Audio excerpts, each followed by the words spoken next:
food security is workable. It is very workable. We just need to do the thing the right way. We cannot pretend we can plant the same way our mothers used to do. Those were virgin lands. They were very fertile. Soil erosion had not it. Now she subdivided our land. Our sons have subdivided. For each who has a farm and a family, the first thing is to cut down trees to erect your home, and then cut more trees to get a farm. What does that do? Exposes the land. And in comes everything sweeping the topsoil. So right now, we must really do proper guided farming. It's not rocket science, really, if we just listen to the specialists.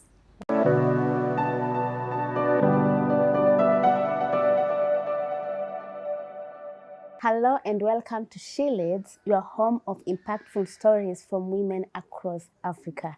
Before I introduce you to the guest of the day, who happens to wear so many hats, allow me to introduce you to our host of the day, Convent International Hotel, your number one conferencing partner. Today on the show, we have Dr. Florence Mukii, who happens to be a medical doctor, a gynecologist. She is the founder of Mwea Wango Institute, a technical institute that offers ICT courses, hairdressing, and mechanical engineering courses. She is also a founder of a farmers self-help group and also an environmentalist with a track record of planting over 4,000 trees. She's also a civic leader, but that is a story for another day. Ladies and gentlemen, allow me to introduce to you Dr. Florence. Thank you for having me, Mikhail. It's a pleasure, and I appreciate the invitation to talk to you. Awesome.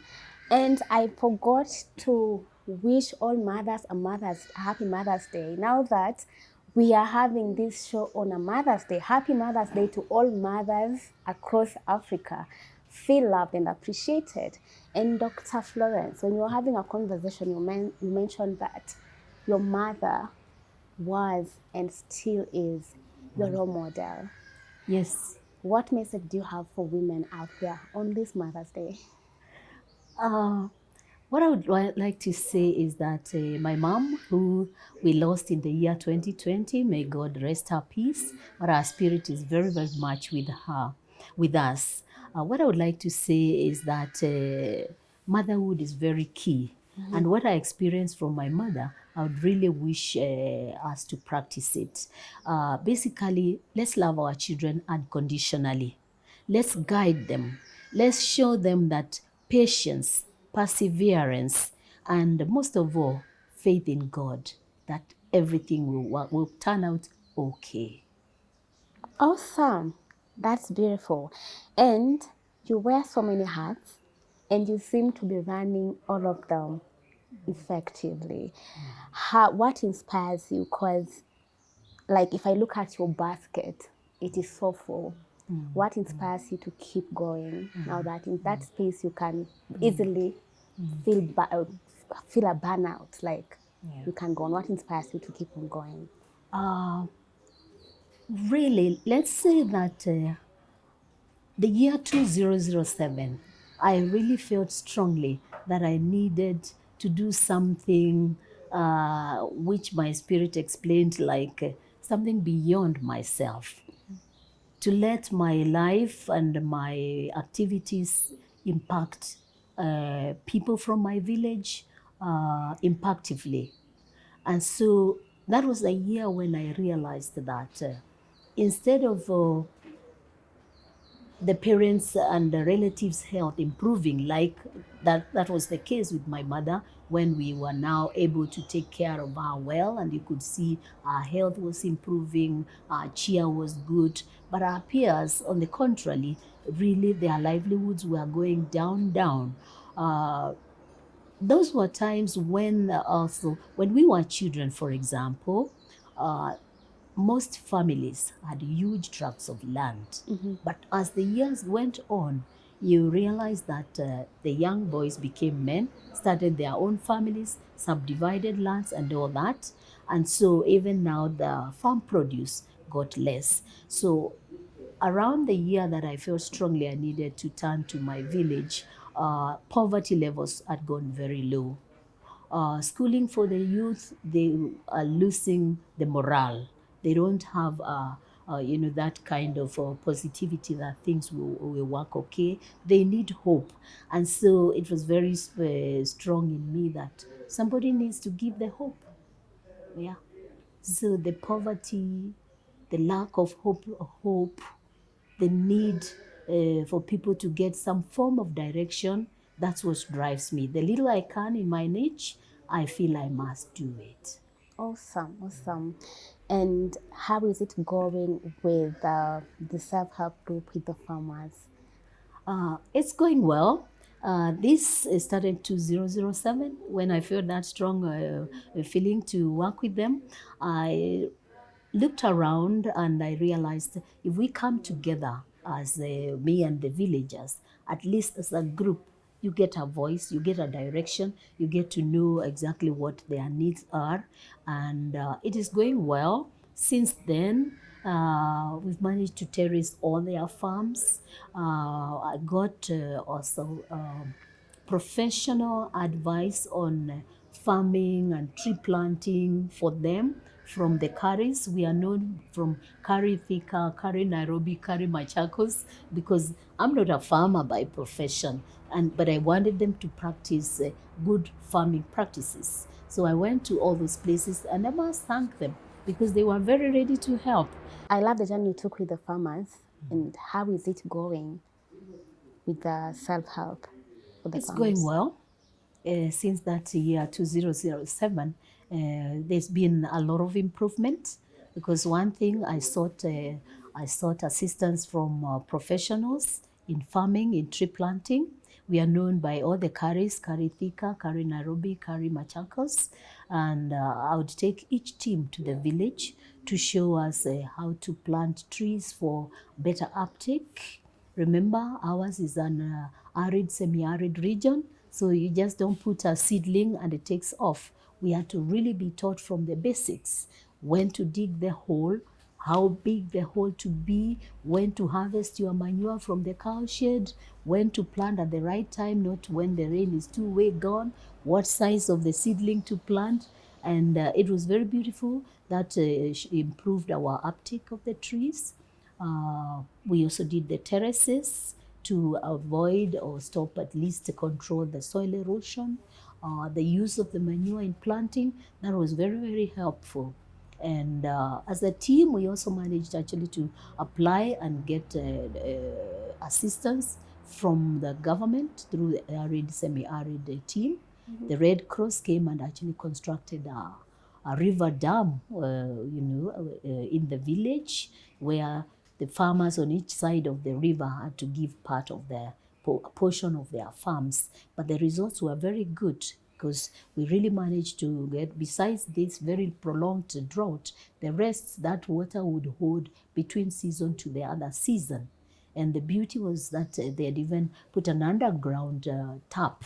So the people would draw water from the bottom part, and then the farmers could farm at the sides of the dam. But that was not it, because I knew that water is limiting. So as we continued, I honestly would tell the farmers, let's do our part. God will do the rest. I would actually confidently tell them, we shall get water. Don't ask me when and how. Faith. And sure enough, the year around 2015 or so, I started actually saving specifically to get a borehole for them. So my savings, my circle loans and all that, I started the borehole. And by the year 2017, I tell you, it was a sight to be beyond. You should see what they call pump testing. Wow. That's the time they come to pump water to see what is the capacity. It's beautiful. And they do that for 24 hours. Wow. Just water flowing. I'll get you some pictures. Just water flowing. And of course, in the village, and it's a dry season, what happens when water is flowing? They start coming in with the jerry cans, and others come with drums driven by the carts, and it was just a sight. That was one time I'd told the contractor, call me on the day of pump testing. I need to see water in our village. So we got the water, of course. Getting water is one thing, and now pumping it Pumping up it to is there another is thing. another. So I told them, we have water. Now we believe we have water in our village.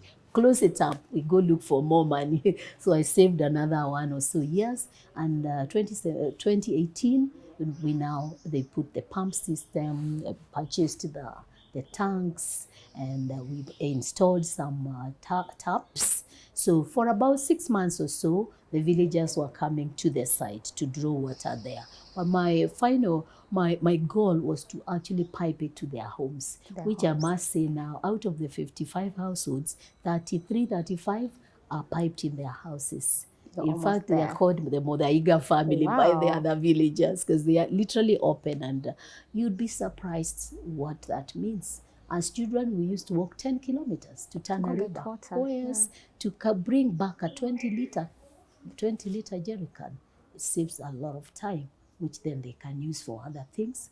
So we're moving on. The next stage now, what I have in mind, and I've already started, is now those who have water, we actually start small drip irrigated farms so that you have your own vegetable, you have your own, a few fruit trees and all that. So that's the next step. We just go step by step. So yes, the mama farmers is still up and about, and we are doing well and aiming high.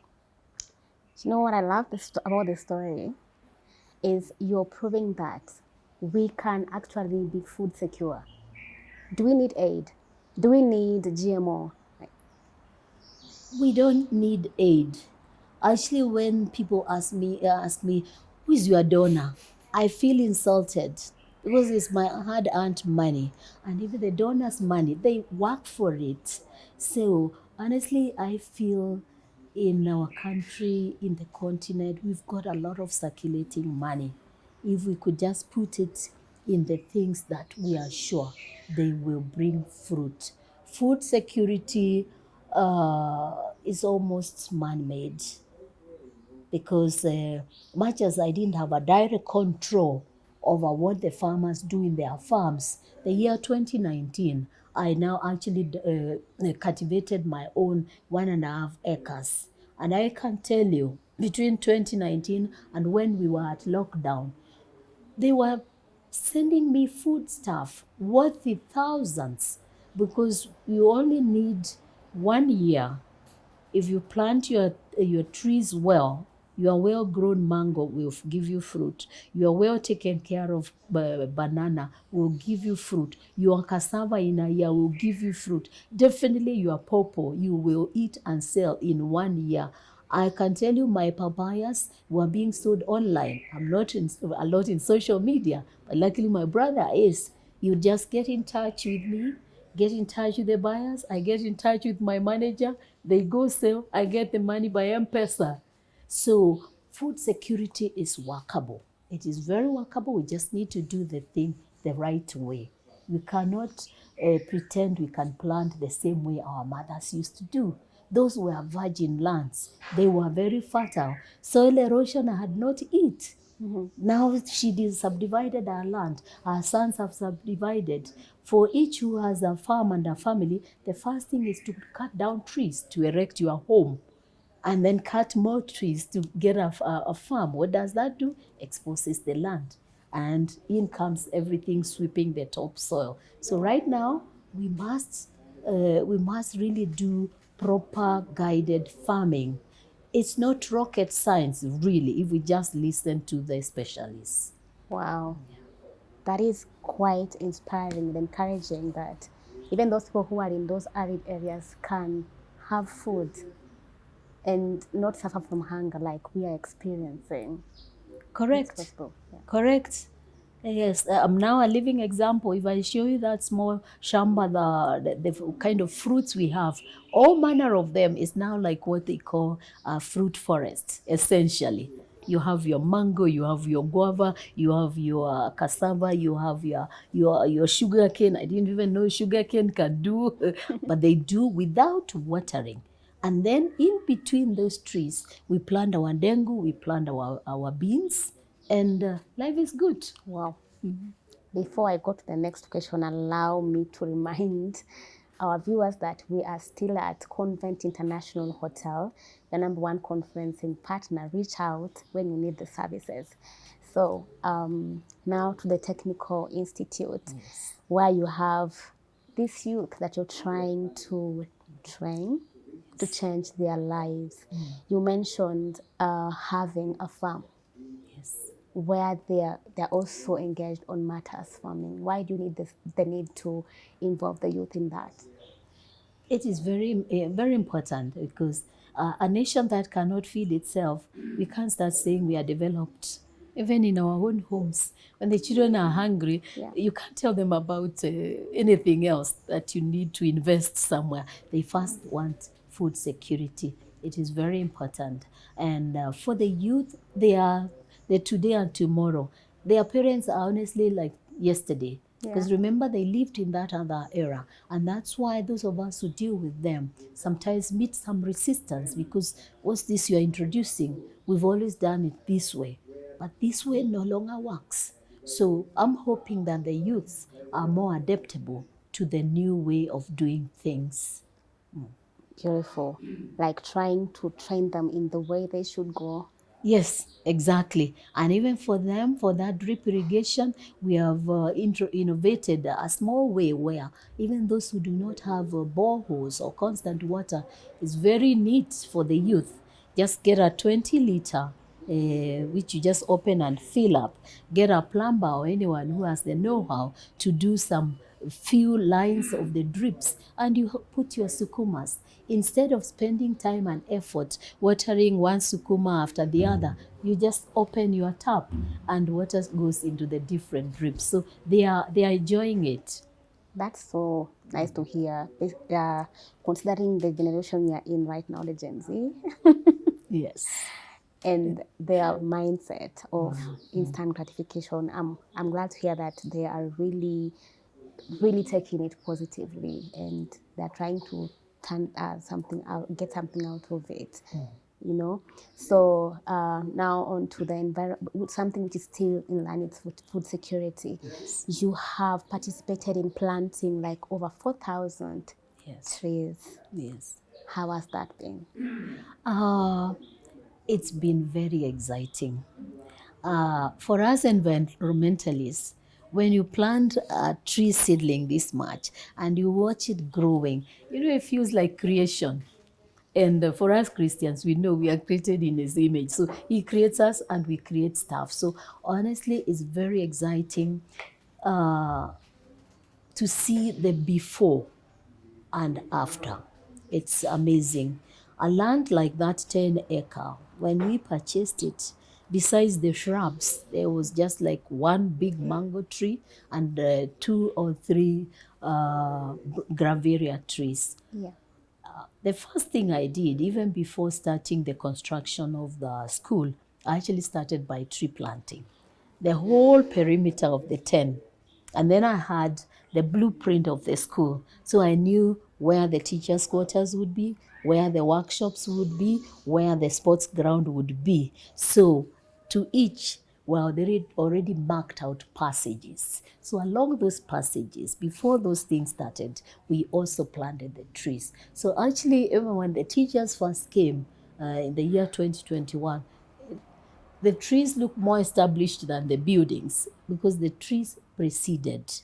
But tree planting is not just a thing I've only just done in Moyawango Institute, which we call MWIT, but also in the local schools. I've worked with Safaricom. One of their funding is for trees. So even there, we also have trees. But in MWIT, we really have thousands and thousands of trees. The last season, we put down 500. So every place where we do not need open space, we put a tree. Besides that, we also have, I don't know if I told you, we also have the nature trail. Nature trail in the school? Yes. We do have a nature trail. The land in this school is very, it's a bit complicated. But maybe it was meant just for me because I found the complication to be a blessing in disguise. 3/4 of the land is continuous, then it's interrupted by a small valley. And then again, Now where the farm is, the 1.5 acres on the other side of the small valley. So when I assessed that small valley, I realized along it were actually indigenous trees, which are difficult to find anywhere else. So straight away, I said, we are not cutting this. So we have like 20 meters on this side, 20 meters on this side, and left all the natural trees intact. Right now, they are really grown. Some of them, like the amarura trees, from which you do the amarura wine. Others in Kamba, we call ndola. A lot of the children don't even know them, They don't. but they are there. You should see them when they are fruiting. They are so beautiful. And you're walking along and you just pick and eat. So the nature trail is something that I really value. All our birds, they've got a home. They've got a home. So besides the nature trail, what more we need to do along the valley, which is within the nature trail, is erect gabions, because really this slows water, and the silting is also decreased because we get so much overflow from the farms around. So the intention is not just to put gabions along the valley, which is along the school, but also on the main one, which traverses farms of farmers. So my intention is to talk with them. First, we do like terraces to slow the water and the silt that's coming to the valley, and then put gabions to slow that the water, the force of the water. So all this really is within the environmental restoration, which needs to be done, and we are doing it. Yes. There's a hope of having a greener Kenya. Oh, yes. Well, if you walk into Mwit, it's already green. Yeah. A joke was when we last went there during the very dry season with my son, his family, and my 4.5-year grandson. Of course, he knows the difference. The minute we left the institution, which is full of trees, and into the rest of the village, the young boy said, "We are now in the desert." So yes, we are foresting. We are already foresting. And if my neighbor can do that, and the other neighbor does that, we are good. And that's really my intention, that we bring in people to buy the vision with whatever assistance we can give them. And they definitely will buy the vision. Now, Please. back onto the institute. You are a medical doctor. Yes. In the gynecological field. Yes. And I'm just wondering, why did you choose to open a technical institute offering ICT, mechanical engineering and hairdressing, as opposed to starting a medical school? Okay, good question. Yes, I'm a medical doctor, but I'm also a realist. Yeah. I'm aware that curative medicine is very expensive and might not get us the results that we want. Primary medicine is about preventing. And when I felt strongly to work with my villagers, the first thing was, how do we improve on food security? How do we get them good water? You and I, who eat well, sleep well, drink well, we hardly go for medication. So that is why I felt strongly that we start with the food security, impact skills on these young people, because when they have a marketable skill, for example, the ICT, I can tell you already, some who did crash programs 1 year, they managed to get jobs with the IEBC during the last elections. So they now have the economic power to support their people. Yes. Hair and beauty, they finish, they get absorbed. The last one we introduced this year was mechanical engineering. Specifically, the students we now have are taking welding fabrication. Those are young men who are going to finish and either set shop at the village and they can feed there. So essentially I'm going for things which can empower the youth to get skills that can give them economic empowerment. That to me is key. Then they can afford the medication. Beautiful. Do you feel you have achieved your goal with all these things you have done? Do you think you're where you aspire to be at this particular time? Far from it really, because My major goal is to transform my village or my region into an island of development. Wow. So that takes a lot. That takes a lot. But I see it coming because, as you can hear, we already have the things like water, farms are coming up, schooling is going on, skills are being achieved. We are on the way, but I'm far from where I aspire. In any case, what is aspiration? You hit one goal, you move to the next one. And the beautiful thing is that you started, and when you're talking about it, one thing stood out. You started, and then people came to support, you know, which means we are always sitting on help. Is that it? The only help I can say is people are buying into the vision. Yeah. Otherwise, in terms of like financial help or such, yes, if you talk about the river dam, Yes. they are the yes, you're right. The government came in and gave us a river dam, yes, and we're praying for more. Yes. Yeah, beautiful. I'm so proud of what you've been able to achieve thus far. You're a powerful woman who has been able to accomplish so much. And there are challenges like discouragement, people hoping that maybe people waiting that you will fail, like when you're starting your institute. 2015, then it picked up in 2021. There are women who are sitting in the space of self-sabotaging, not ready to start because of maybe the noises they are hearing. What word of advice would you give to such a woman? One, I'd like to say that I'm not powerful. I give all the glory and the honor to God. It's in our weakness, really, that we find our strength. That is humility. Yes. I would say almost everybody has dreams.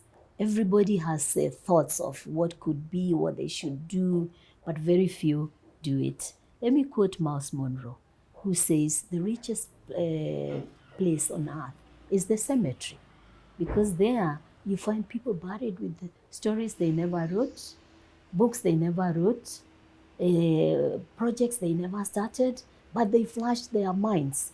That's where I come in to say, please start. That small voice telling you, you know, if I could do this, it would result into this and it would empower so and so. It will work. It just needs a faith in yourself.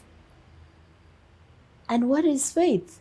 You cannot map it all out. When I was beginning the institute, I did not have like money settled in the bank. Yes. I was just telling you when you were resting that my contractors know. Whatever I accumulate, they come and do in phases. Ikiisha, I tell them, I'll call you back.